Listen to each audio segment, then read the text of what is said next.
ఆవాలు చిటపటలాడిన తర్వాత ఒక స్పూన్ జీలకర్ర వేసి వేయించుకోవాలి. అర స్పూన్ సాయి మినపప్పు వేసి వేగించుకోవాలి. ఒక స్పూను వెల్లుల్లి తరుగు, ఒక స్పూన్ అల్లం తరుగు వేసి వేగిన తర్వాత ఉల్లిపాయ, పచ్చిమిర్చి, కరివేపాకు చక్కగా కట్ చేసుకొని వేసుకొని వేయించుకోవాలి. ఇవన్నీ వేగిన తర్వాత ఒక పావు స్పూను పసుపు వేసి వేగించుకోవాలి. బాగా వేగిన తర్వాత ఒక చిన్న నిమ్మకాయ సైజ్ అంత చింతపండు గుజ్జు వేసుకొని ఒక కప్పు మళ్ళీ వాటర్ వేసుకోవాలి.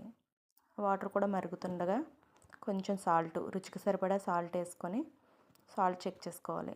వేరొక గిన్నెలో ఒక 3 స్పూన్ల శనగపిండికి కొద్దిగా వాటర్ వేసి పల్చగా కలుపుకొని పక్కన పెట్టుకోవాలి. మీకు చూపిస్తున్న కన్సిస్టెన్సీ చిక్కగా ఉంది కదా, ఇంకో కొద్దిగా వాటర్ వేసి పల్చగా కలుపుకొని పక్కన పెట్టుకోవాలి. ఇప్పుడు మరుగుతున్న నీటిలో ఇలా కలుపుకున్న శనగపిండిని వేసి కలుపుతూ ఉడికించుకోవాలి. ఇది ఎంతోసేపు పట్టదండి, 2-3 మినిట్స్లో